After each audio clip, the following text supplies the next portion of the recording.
তো দেখো এটা আমাদের গেটের পাশেই চাল কুমড়ো গাছটা হয়েছে। এবার হয়ে কত বড় হচ্ছে দেখো, সেই মাচার ওখান থেকে হচ্ছে, এটা হচ্ছে লাল গাছ, কোনো ঘা ফা হলে লাগালে সেরে যায়।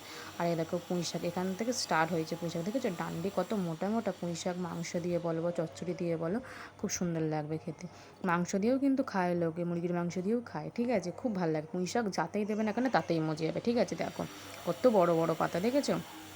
এটা হচ্ছে আমাদের পিছন সাইডে দেখো কচু গাছও হয়েছে কত সুন্দর, দেখেছো। আর এই যেটা বললাম যে পেঁপে পড়া হয়েছিল, পাড়া মানে ভেঙে গেছিলো, সেই গাছটা এরকম হাফ মুন্ডু হয়ে গেছে। এটা হচ্ছে কুমড়ো গাছ, দেখেছো, পেছনে বসানো হয়েছে বড় টপের মধ্যে। আর এখানেও পুঁই শাক হয়েছে, পুঁই শাক প্রচুর হয়েছে, ঠিক আছে। আর এই দেখো কলমি শাক ডাঁটি বসিয়েছিল, হালকা হালকা পাতা দেখা দিয়েছে, ঠিক আছে। আর এই দেখো আমি তোমাদেরকে এখানে এত কচু হয়েছে দেখো, আমি তোমাদের পেছনে আমাদের জঙ্গলটা দেখিয়ে দিয়েছিলাম যে কতটা হয়ে গেছে বৃষ্টির কারণে, দেখেছো। এটা হচ্ছে কৃষ্ণকলি ফুল বসানো হয়েছে, খুব সুন্দর হয় দেখতে। আর এখানে মাটি ফেলে ওই যে ওখানটা দেখলে নয়নতারা আর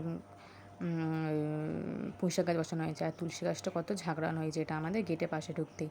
আর এটা দেখো লাল ফুল গাছ, এখানে মধু থাকে লাল ফুলে, আর মৌমাছিদের এসে কী সুন্দর খায়, এত ভালো লাগে। এটা হচ্ছে নয়নতারা ফুল, কী সুন্দর লাগছে না। আর দেখো পুঁইশাকের পুরো লাট লেগে গেছে, ঠিক আছে।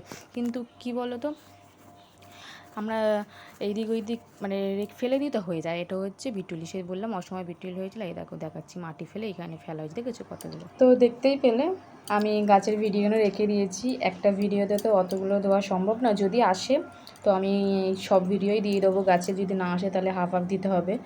তো যাই হোক, আজকের ভিডিওটা এত অবধি, দেখা হবে নেক্সট একটা ব্লগে। আর যা যা বলেছি আমার মেয়ের জন্য সেইগুলো তোমাদেরকে আর একটা অন্য ভিডিওতে দেখিয়ে দেবো, ঠিক আছে। আজকের জন্য টাটা।